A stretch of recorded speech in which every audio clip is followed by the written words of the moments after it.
ಎಲ್ಲರಿಗೂ ನಮಸ್ಕಾರ. ಇವತ್ತು ನಾವು ಇಥೀರಿಯಂ ಮತ್ತು ಸ್ಮಾರ್ಟ್ ಕಾಂಟ್ರಾಕ್ಟ್ಗಳ ಬಗ್ಗೆ ಮಾತಾಡೋಣ. ಈ ಹೆಸರುಗಳು ಕೇಳೋಕೆ ಸ್ವಲ್ಪ ಕಷ್ಟ ಅನಿಸ್ಬೋದು, ಆದರೆ ನಾವು ಇದನ್ನ ತುಂಬನೇ ಸರಳವಾದ ಉದಾಹರಣೆಗಳ ಮೂಲಕ ಅರ್ಥ ಮಾಡ್ಕೊಳ್ಳೋಕೆ ಪ್ರಯತ್ನಿಸೋಣ. ಸರಿ, ಶುರು ಮಾಡೋಣವಾ? ಒಂದು ಸನ್ನಿವೇಶವನ್ನ ಯೋಚನೆ ಮಾಡಿ. ನಿಮ್ಗೆ ಗೊತ್ತೇ ಇಲ್ಲದ ಒಬ್ಬ ವ್ಯಕ್ತಿ ಜೊತೆ ಆನ್ಲೈನ್ನಲ್ಲಿ ಒಂದು ಡೀಲ್ ಮಾಡ್ಕೋಬೇಕು. ನೀವು ದುಡ್ಡು ಕೊಡ್ತೀರಾ, ಆದರೆ ಅವರು ಮಾತ್ಕೊಟ್ಟ ಹಾಗೆ ವಸ್ತುವನ್ನ ಕಳಿಸ್ತಾರೆ ಅಂತ ಏನ್ ಗ್ಯಾರಂಟಿ? ಅದೇ ರೀತಿ ಅವ್ರಿಗೆ ದುಡ್ಡು ಸಿಗುತ್ತೆ ಅಂತ ಅವ್ರಿಗೆ ಹೇಗೆ ನಂಬಿಕೆ ಬರುತ್ತೆ? ಇಲ್ಲೇ ನೋಡಿ ದೊಡ್ಡ ಪ್ರಶ್ನೆ ಬರೋದು, ನಂಬಿಕೆ. ಈ ದೊಡ್ಡ ಸಮಸ್ಯೆಗೆ ಉತ್ತರ ನಮ್ಮ ದಿನನಿತ್ಯದ ಜೀವನದಲ್ಲೇ ಇದೆ. ಅದೇ ವೆಂಡಿಂಗ್ ಮೆಷಿನ್. ಹೌದು, ನೀವು ಕೇಳಿದ್ದು ಸರಿ. ಈ ವೆಂಡಿಂಗ್ ಮೆಷಿನ್ ಇದೆಯಲ್ಲ, ಇದು ಸ್ಮಾರ್ಟ್ ಕಾಂಟ್ರಾಕ್ಟ್ಗಳನ್ನ ಅರ್ಥ ಮಾಡ್ಕೊಳ್ಳೋಕೆ ಒಂದು ಅದ್ಭುತ ಉದಾಹರಣೆ. ನಾವೆಲ್ಲ ಇದನ್ನ ಮಾಡಿದೀವಿ ಅಲ್ವಾ? ನಿಮ್ಗೆ ಬೇಕಾದ ತಿಂಡಿ ಯಾವುದು ಅಂತ ನೋಡ್ತೀರಾ, ಅದಕ್ಕೆ ಎಷ್ಟು ದುಡ್ಡು ಬೇಕೋ ಅಷ್ಟನ್ನ ಹಾಕ್ತೀರಾ, ಅಷ್ಟೇ. ತಕ್ಷಣಕ್ಕೆ ನೀವು ಕೇಳಿದ್ದನ್ನೇ ಆ ಮೆಷಿನ್ ಹೊರಗೆ ಹಾಕುತ್ತೆ.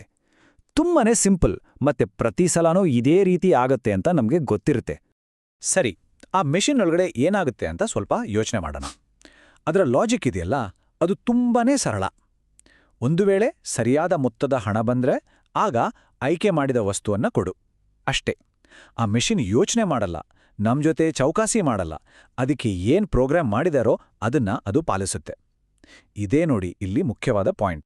ಹಾಗಾದ್ರೆ ವಿಷಯ ಇಷ್ಟೇ, ನಾವು ವೆಂಡಿಂಗ್ ಮಷೀನನ್ನ ಯಾಕೆ ನಂಬ್ತೀವಿ? ಯಾಕಂದ್ರೆ ಅದು ಆಟೋಮ್ಯಾಟಿಕ್ ಆಗಿ ಕೆಲಸ ಮಾಡುತ್ತೆ ಮತ್ತು ಅದನ್ನ ಬದಲಾಯಿಸೋಕ್ಕಾಗಲ್ಲ. ಅದು ತನಗೆ ಕೊಟ್ಟಿರೋ ನಿಯಮಗಳನ್ನ ಮಾತ್ರ ಪಾಲಿಸುತ್ತೆ. ಅಲ್ಲಿ ಯಾರ ಪರವಾಗಿಯೂ ನಿಲ್ಲಲ್ಲ. ಇದೊಂಥರ ನಂಬಿಕೆಯ ಯಂತ್ರ ಇದ್ದಾಗೆ. ಓಕೆ, ಈಗ ವೆಂಡಿಂಗ್ ಮಷೀನಿನ ಈ ಸರಳ ಐಡಿಯಾನ ಡಿಜಿಟಲ್ ಜಗತ್ತಿಗೆ ತರೋಣ. ಇಲ್ಲಿ ಒಂದು ಭೌತಿಕ ಮಷೀನ್ ಬದಲು ಇಡೀ ಪ್ರಪಂಚದಾದ್ಯಂತ ಹರಡಿಕೊಂಡಿರೋ ಒಂದೇ ದೊಡ್ಡ ಕಂಪ್ಯೂಟರ್ ನೆಟ್ವರ್ಕ್ ಇದೆ ಅಂತ ಅಂದ್ಕೊಳ್ಳಿ. ಅದೇ ಇಥೀರಿಯಂ. ಈಗ ಇವೆರಡರ ಹೋಲಿಕೆ ನೋಡಿ ನಿಮ್ಗೇನೆ ಗೊತ್ತಾಗತ್ತೆ. ವೆಂಡಿಂಗ್ ಮಷೀನ್ನಲ್ಲಿ ನಿಯಮಗಳು ಅಂದ್ರೆ ಅದರೊಳಗಿರೋ ಯಾಂತ್ರಿಕ ಭಾಗಗಳು. ಆದರೆ ಸ್ಮಾರ್ಟ್ ಕಾಂಟ್ರಾಕ್ಟ್ನಲ್ಲಿ ನಿಯಮಗಳು ಅಂದ್ರೆ ಕಂಪ್ಯೂಟರ್ ಕೋಡ್. ಅಲ್ಲಿ ನಿಮ್ಗೆ ಸ್ನ್ಯಾಕ್ಸ್ ಸಿಕ್ಕಿದ್ರೆ ಇಲ್ಲಿ ಡಿಜಿಟಲ್ ಆಸೆಟ್ ಅಂದ್ರೆ ದುಡ್ಡು ಸಿಗುತ್ತೆ. ವೆಂಡಿಂಗ್ ಮಷೀನ್ ಕರೆಂಟ್ ಮೇಲೆ ಓಡಿದ್ರೆ ಸ್ಮಾರ್ಟ್ ಕಾಂಟ್ರಾಕ್ಟ್ ಇಥೀರಿಯಂ ನೆಟ್ವರ್ಕ್ ಮೇಲೆ ಓಡುತ್ತೆ. ಹಾಗಾದ್ರೆ ಸ್ಮಾರ್ಟ್ ಕಾಂಟ್ರಾಕ್ಟ್ ಅಂದ್ರೆ ಏನು? ಸಿಂಪಲ್ ಆಗಿ ಹೇಳೋದಾದ್ರೆ ಇದು ಬ್ಲಾಕ್ ಚೈನ್ ಮೇಲೆ ಕಿಟ್ಟಿರೋ ಒಂದು ಕಂಪ್ಯೂಟರ್ ಪ್ರೋಗ್ರಾಂ. ಕೆಲವು ಷರತ್ತುಗಳು ಪೂರೈಸಿದ ತಕ್ಷಣ ಅದು ತಾನಾಗೇ ಕೆಲಸ ಮಾಡುತ್ತೆ. ಇದನ್ನ ಒಂದು ಡಿಜಿಟಲ್ ವೆಂಡಿಂಗ್ ಮಷೀನ್ ಅಂತಾನೂ ಹೇಳಬಹುದು. ಒಮ್ಮೆ ಬ್ಲಾಕ್ ಚೈನ್ ಮೇಲೆ ಇದನ್ನ ಹಾಕಿದ್ರೆ ಅದನ್ನ ಯಾರೂ ಬದಲಾಯಿಸೋಕ್ಕಾಗಲ್ಲ. ಅದು ಯಾವಾಗ್ಲೂ ಬರ್ದ ಹಾಗೇನೇ ಕೆಲಸ ಮಾಡುತ್ತೆ. ಹಾಗಾದ್ರೆ ಇಥೀರಿಯಂ ಅಂದ್ರೇನು? ಇದನ್ನ ಯಾರೋ ಒಬ್ಬರ ಮಾಲೀಕತ್ವದಲ್ಲಿ ಇಲ್ಲದ ಒಂದು ಜಾಗತಿಕ ಕಂಪ್ಯೂಟರ್ ಅಂತ ಅಂದ್ಕೊಳ್ಳಿ. ಪ್ರಪಂಚದಾದ್ಯಂತ ಸಾವಿರಾರು ಕಂಪ್ಯೂಟರ್ಗಳು ಒಟ್ಟಾಗಿ ಸೇರಿ ಈ ನೆಟ್ವರ್ಕ್ ಅನ್ನ ನಡೆಸ್ತಿವೆ. ಅದಕ್ಕೆ ಇದನ್ನ ವಿಕೇಂದ್ರೀಕೃತ ಅಥವಾ ಡಿಸೆಂಟ್ರಲೈಸ್ಡ್ ಅಂತ ಕರೆಯೋದು. ಇದೇ ಕಾರಣಕ್ಕೆ ಇಥೀರಿಯಂ ತುಂಬಾನೇ ಸುರಕ್ಷಿತ ಮತ್ತು ನಂಬಿಕೆಗೆ ಅರ್ಹ. ಸರಿ, ಇಷ್ಟೊತ್ತು ಥಿಯರಿ ಬಗ್ಗೆ ಮಾತಾಡಿದ್ವಿ. ಈಗ ಒಂದು ನಿಜವಾದ ಉದಾಹರಣೆ ತಗೊಂಡು ಸ್ಮಾರ್ಟ್ ಕಾಂಟ್ರಾಕ್ಟ್ ಹೇಗೆ ಕೆಲಸ ಮಾಡುತ್ತೆ ಅಂತ ನೋಡೋಣ ಬನ್ನಿ. ಯಾರೂ ಆರ್ಗನೈಸರ್ ಇಲ್ಲದ ಒಂದು ಲಾಟರಿ ಇದೆ ಅಂತ ಅಂದ್ಕೊಳ್ಳಿ. ದುಡ್ಡು ಕಲೆಕ್ಟ್ ಮಾಡೋಕೆ ಯಾರೂ ಇಲ್ಲ, ವಿಜೇತರನ್ನು ಅನೌನ್ಸ್ ಮಾಡೋಕೆ ಯಾರೂ ಇಲ್ಲ. ಎಲ್ಲವನ್ನೂ ನೋಡ್ಕೊಳ್ಳೋದು ಒಂದೇ ಒಂದು ಸ್ಮಾರ್ಟ್ ಕಾಂಟ್ರಾಕ್ಟ್. ಇಲ್ಲಿ ಮನುಷ್ಯರಿಲ್ಲ, ಬರೀ ಕೋಡ್ ಮಾತ್ರ. ಇದು ಹೇಗೆ ಕೆಲಸ ಮಾಡುತ್ತೆ ಅಂದ್ರೆ, ಮೊದಲು ನಿಯಮಗಳನ್ನ ಕೋಡ್ ರೂಪದಲ್ಲಿ ಬರೆಯಲಾಗುತ್ತೆ.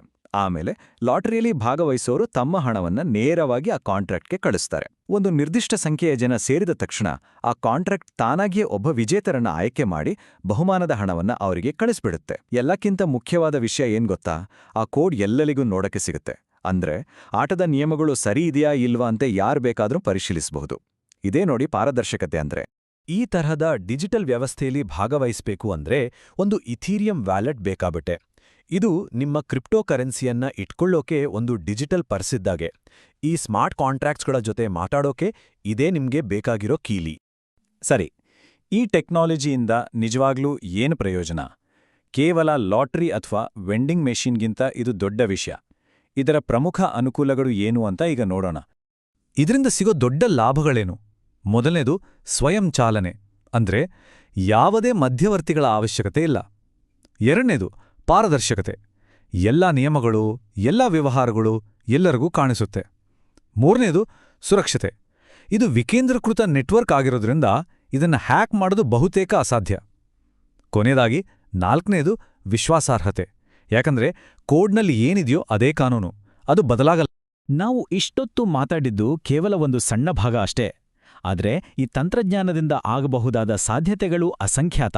ಹಾಗಾದ್ರೆ ನಮ್ಮ ಭವಿಷ್ಯದ ಮೇಲೆ ಇದು ಯಾವ ರೀತಿ ಪ್ರಭಾವ ಬೀರಬಹುದು?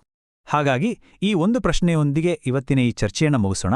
ಯಾವುದೇ ಮಧ್ಯವರ್ತಿಗಳನ್ನು ನಂಬುವ ಅಗತ್ಯವಿಲ್ಲದೆ ಸಂಪೂರ್ಣ ಪಾರದರ್ಶಕವಾಗಿ ತಾನೇ ಆಗಿಯೇ ಕೆಲಸ ಮಾಡುವ ಒಪ್ಪಂದಗಳನ್ನು ನಾವು ಮಾಡ್ಕೊಳ್ಬಹುದು ಅಂದ್ರೆ ಅದು ನಮ್ಮ ಹಣಕಾಸು ವ್ಯವಸ್ಥೆಯನ್ನ, ನಮ್ಮ ಕಾನೂನುಗಳನ್ನ, ನಾವು ಒಬ್ರಿಗೊಬ್ರು ಮಾತಾಡೋ ರೀತಿಯನ್ನ, ಯಾಕೆ ಬಹುಶಃ ಎಲ್ಲವನ್ನೂ ಹೇಗೆ ಬದಲಾಯಿಸಬಹುದು? ಇದ್ರ ಬಗ್ಗೆ ಯೋಚನೆ ಮಾಡಿ. ಇಲ್ಲಿರೋ ಸಾಧ್ಯತೆಗಳಿಗೆ ಮಿತಿಯೇ ಇಲ್ಲ.